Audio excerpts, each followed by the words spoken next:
Hello friends.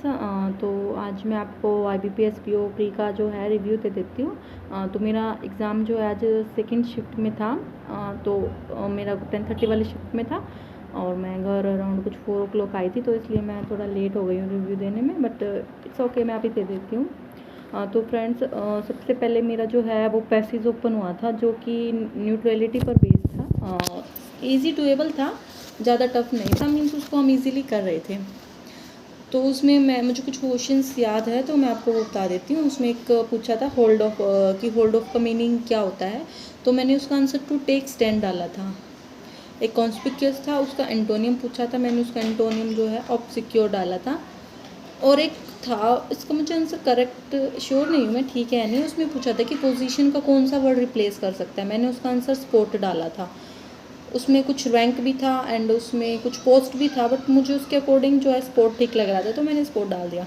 और एक inference based question था कि इसमें से कौन सा ट्रू हो सकता है, तो मैंने इसमें डाला था कि everybody will start doubting you, क्योंकि बिकॉज हम न्यूट्रल रहते हैं, तो उसके बाद सब हम पे डाउट करना स्टार्ट कर देते। मैंने इसका आंसर ये डाला था।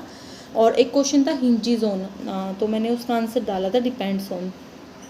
तो ये जो है पैराग्राफ था, मैंने इनके ये आंसर, बाकी मुझे याद नहीं आ रहा है आंसर क्या टिक किए थे, मुझे बिल्कुल भी याद नहीं है। उसके बाद एरर डिटेक्शन था। एरर डिटेक्शन में मेरे एक आंसर तो ऑल करेक्ट था, उनमें वो चारों के चारों करेक्ट थे, तो मैंने उसमें एक ऑल करेक्ट लगाया था। और एक में मेरा एक लाइन इनकरेक्ट थी, और जहाँ तक मुझे याद है वो थर्ड था, थर्ड वाला स्टेटमेंट इनकरेक्ट था। यस। और एक का आंसर मुझे याद नहीं है। सेंटेंस अरेंजमेंट आया था, जो भी वो भी इजीली हो जा रहा था। और एक पैराजम्बल आया था। मिसपेल्ट वर्ड आए थे, मिसपेल्ट वर्ड में भी मुझे इतना याद आ रहा है कि एक वर्ड तो नो चेंज रिक्वायर्ड था, बाकी 2 या 3 में चेंजेस हो रहे थे, और वो भी स्पेलिंग की मिस्टेक थी, वो भी इजीली मतलब हम ढूंढ पा रहे थे, स्पेलिंग देख के पता चल रहा था कि वहाँ पे रॉन्ग है। और एक मैच द कॉलम आया था, उसमें AE था एक का आंसर, और एक का आंसर AE प्लस कुछ D भी था, बट मुझे सेकेंड वाला वर्ड याद नहीं आ रहा क्या था, तो प्लीज़ आपको याद हो तो आप मुझे बताइएगा। इसके बाद है क्वांट का सेक्शन ओपन हुआ था। क्वांट में सबसे पहले मेरा अप्रोक्सीमेशन आया था, 6 to 7 क्वेश्चन अप्रोक्सीमेशन थे, वो भी इजीली डुएबल थे। क्वाड्रेटिक आए थे 5 to 6 क्वेश्चन, मतलब इजीली बन जा रहे थे, कोई ज़्यादा उसमें कैलकुलेशन नहीं करनी पड़ी थी, बिल्कुल इजीली बन रहे थे। और एक उसमें DI थी जो कि ABC था, उसमें ABC का केक सेलिंग, वनीला और चॉकलेट केक कुछ दे रखा था। बाकी फ्रेंड्स ये DI मुझे थोड़ी लेंथी लगी, मैंने इसके 2 या 3 ही क्वेश्चन बनाए, मैंने 5 नहीं बनाए, क्योंकि मेरे को थोड़ा लेंथी लग रहा था, इसलिए मैंने इसको छोड़ दिया था। बट ये जो है क्वेश्चन की हेल्प से ही सॉल्व हो रही थी, डायरेक्ट सॉल्व नहीं हो रही थी।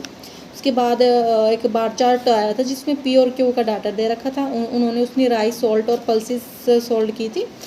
ये भी डुएबल था, इसके भी मैंने क्वेश्चंस कंप्लीट कर लिए थे, काफ़ी ज़्यादा बड़ी नहीं थी, तो हो रही थी सॉल्व। उसके बाद एक कैसलेट DI थी, मैंने कैसलेट DI भी बनाई थी, जिसमें कॉपर और सिल्वर का कुछ डाटा दे रखा था, ABC और 3 है पर्सन था, उन्होंने कॉपर और सिल्वर सोल्ड किया, और उसका कुछ टोटल 1000 था। और जिसमें A और B का दे रखा था पहले कि कॉपर A की रेशियो 3x है और उसकी 4x है, जिसमें B का फिर उसी का कुछ परसेंटेज था, और वो 3 टाइम्स था A का, कुछ ऐसा था, तो वो इजीली बन जा रहा था, उसमें ज़्यादा टाइम नहीं लग रहा था। तो इन सब से जो है ABC की वैल्यू निकल रही थी, और लास्ट में 1000 में से माइनस करके जो है C का कॉपर निकल रहा था, तो वो हो गई थी मुझसे। बाकी मैथ्स में अरिथमेटिक आई थी, अरिथमेटिक की 11 to 12 क्वेश्चंस थे, और जिसमें मुझे याद है मैंने एक क्वेश्चन था, कंपाउंड इंटरेस्ट वाला क्वेश्चन था, मैंने उसका आंसर स्टिक किया था। बाकी मुझे याद नहीं आ रहा मैथ्स में क्या था, तो ये मैथ्स का था। अब हम आ जाते हैं रीजनिंग में। गाइस इस बार रीजनिंग थोड़ा कंपैरेटिवली टफर साइड पे था, क्योंकि इसमें पजल्स ज़्यादा थे, एटलीस्ट मेरे अकॉर्डिंग 4 to 5 पजल्स ही थे सारे, जिसमें एक थी अनसर्टेन पजल, उसमें 19% आ रहे थे मेरे, टोटल 19 से किया था मैंने। और एक था फ्लैट फ्लोर करके कुछ पजल था,